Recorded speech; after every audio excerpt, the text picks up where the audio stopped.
A história de todas as sociedades até agora tem sido a história das lutas de classe. Homem livre e escravo, patrício e plebeu, barão e servo, membro das corporações e aprendiz, em suma, opressores e oprimidos, estiveram em contraposição uns aos outros e envolvidos em uma luta ininterrupta, ora disfarçada, ora aberta, que terminou sempre com a transformação revolucionária da sociedade inteira ou com o declínio conjunto das classes em conflito. Nas épocas anteriores da história, em quase todos os lugares, encontramos sociedades estruturadas em vários segmentos e uma hierarquia diferenciada das posições dos indivíduos. Na Roma Antiga, temos patrícios, guerreiros, plebeus e escravos. Na Idade Média, senhores feudais, vassalos, membros de corporações, artesãos e servos. Além disso, em quase todas essas classes, novas subdivisões. A moderna sociedade burguesa, que surgiu do declínio da sociedade feudal, não aboliu as contradições de classe. Ela apenas colocou novas classes, novas condições de opressão e novas formas de luta no lugar das antigas. Nossa época, a época da burguesia, caracteriza-se, contudo, por ter simplificado os antagonismos de classe. Toda a sociedade se divide, cada vez mais, em dois grandes campos inimigos, em duas grandes classes diretamente opostas, a burguesia e o proletariado.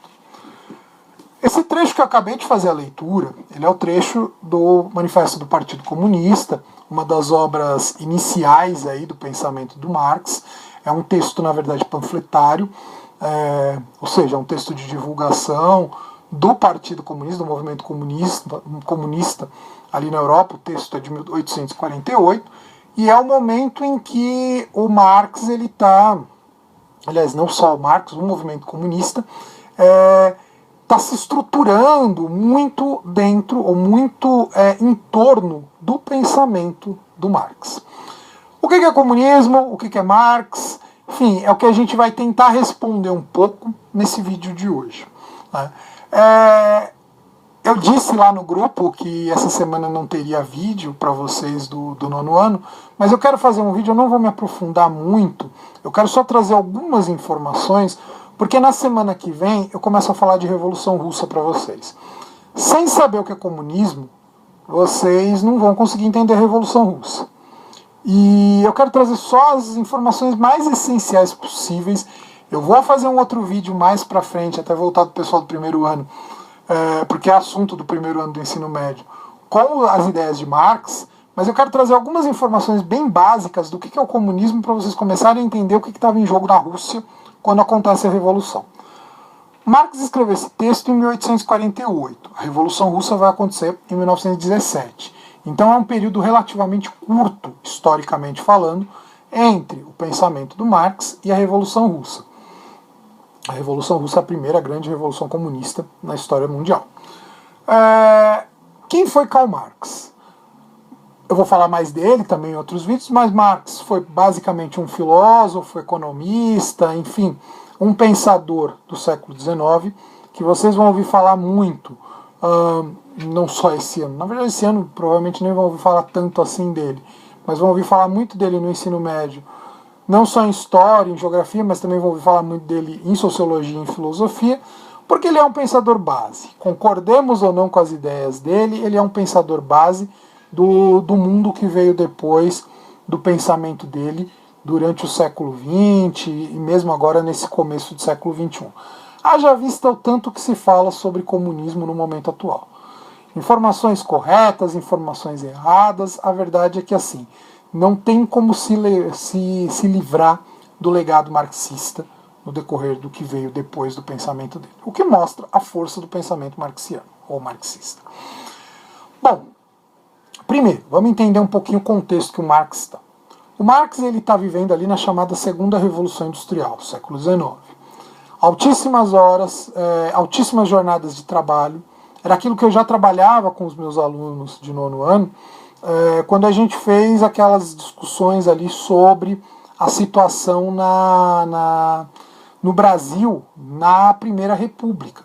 Então você tem a Revolução Industrial comendo solta, a industrialização está fortíssima e os trabalhadores altamente explorados. Junto a essa fortíssima exploração da classe trabalhadora, há péssimas condições de vida. O pessoal ganha pouco, trabalha muito, não tem folga, não tem horário, não tem férias, não tem folga remunerada, não tem, enfim, não tem o mínimo.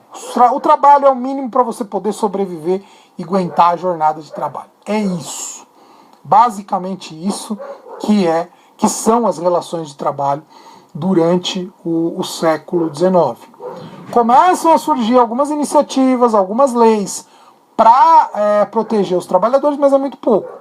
Então começam a surgir movimentos para garantir melhorias de vida para a classe trabalhadora, melhoria de salário e tudo mais. O Marx, ele é radical, né? Ele acredita que não dá para ficar só em melhorias nas condições de vida da classe trabalhadora. Ele defende que há uma necessidade de uma verdadeira reestruturação na sociedade para que a classe trabalhadora não fique sujeita à situação de penúria, de pobreza. Então, basicamente, o que é o comunismo?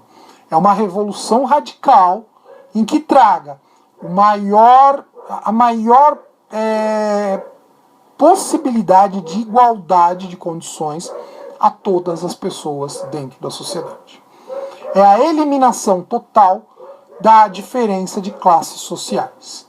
Ali o Marx, no texto que eu li, ele fala sobre as diversas classes sociais no decorrer da história. Aliás, ele fala que a história da humanidade é a história da luta de classes. Então, ou seja, todas as transformações que existiram no decorrer da história foram transformações em que existiam opressores e oprimidos, aqueles que mandam e aqueles que obedecem, aqueles que exploram e aqueles que são explorados. Há necessidade para que exista uma paz no mundo em que não existam mais exploradores e explorados. Todo mundo tem as mesmas condições, ou basicamente as mesmas condições. Como que se chega a isso? Só existe um jeito: que os meios de produção, máquinas, fábricas, terra, aquilo que é usado para produzir, não pertença mais a alguns, pertença a todos. Seja de uso público e não pertence a todos e ao mesmo tempo não pertence a ninguém. Todo mundo tem o direito de uso, mas ninguém tem o direito de posse. Isso não é meu ou seu. Isso é de todos. Tá lá uma fábrica? Bom, eu posso ir lá, eu vou lá, eu produzo o que eu preciso, o outro vai lá, produz o que ele precisa. Aqui eu estou falando de uma forma bem simplista, porque eu vou aprofundar isso de uma forma um pouco mais intensa em outros vídeos. Mas assim, basicamente cada um vai trabalhar para atender às suas necessidades, e óbvio, as necessidades da sociedade, mas não trabalhar para gerar o lucro para alguém. Porque o grande problema da sociedade capitalista é, enquanto alguns têm a posse dos meios de produção, das fábricas, da terra, ele vai explorar outros, vai sempre pagar menos do que aquele cara trabalha, para que ele possa enriquecer. Então o Marx, ele critica essa situação para mostrar que não dá para viver nesse tipo de sociedade. Se esse tipo de sociedade, a sociedade capitalista, a essência do capitalismo é isso, se manter, chega uma hora que vai entrar uma crise. Como eu disse, eu não vou ficar aprofundando muito, a minha ideia aqui é fazer até porque como eu já fiz 3 vídeos para o pessoal do nono ano na semana passada, eu não quero me estender muito nesse vídeo. Eu quero fazer um vídeo mais simples, em outros momentos eu vou aprofundar com mais calma a questão do socialismo, a questão do comunismo, pensamento do Marx, essa coisa toda. Mas o que eu quero que fique claro é que, de acordo com o pensamento do Marx, não dá para existir justiça numa sociedade marcada pela desigualdade. E aí alguém pode me falar, mas o cara é dono, se ele enriqueceu, é porque ele se esforçou, se o outro não se enriqueceu, é porque talvez não tenha se esforçado tanto, então nada mais justo. O problema é que o Marx vai dizer que toda riqueza, de uma forma ou de outra, ela é fruto de um roubo que foi feito à classe trabalhadora. Porque afinal, se eu enriqueci, é porque eu explorei o meu trabalhador. Eu explorei alguém para enriquecer. E aquilo que estava ali ao uso de todos, acabou se tornando, eu acabei dando um jeito de concentrar, mas eu roubei o direito de todos usarem. Então, ou seja, a riqueza não é tão justa assim. É claro, eu quero que fique claro que não há uma condenação da riqueza em si. Mas se a gente for estudar o processo de enriquecimento no decorrer da história, a grande maioria das riquezas foram feitas em cima de exploração de trabalhadores. Foi porque um pobre foi explorado que eu fiquei rico. E aí só existe um jeito de acabar com isso. É acabando com a posse da propriedade privada dos meios de produção. As fábricas, as máquinas, as terras não podem pertencer a alguns, tem que pertencer a todos. Exatamente para que a produção atenda ao interesse de todos, e não ao interesse só de alguns grupos. Eu quero terminar fazendo uma provocação para vocês, né? Para quem me assiste, para a gente poder pensar um pouco nessa situação. Pensar um pouco na questão do Brasil. Né? O Brasil hoje, né, aliás, o Brasil sempre foi um país fortemente agrário e um país monopolista. Né? Praticamente se produz um único tipo de produto, a nossa produção ela é muito limitada. Hoje, basicamente, um dos produtos que a gente mais cultiva é a soja. Soja é voltada para o consumo interno? Alguém come soja? Faz parte da nossa alimentação diária a soja? As terras estão concentradas. Se a gente pega, vai fazer um estudo aí, não tenho dados aqui, não vou nem me arriscar a porcentagens, mas se a gente pega e vai analisar a questão do latifúndio no Brasil, a gente vai ver que as terras estão concentradas. São muito poucos os que dominam as terras cultiváveis no Brasil.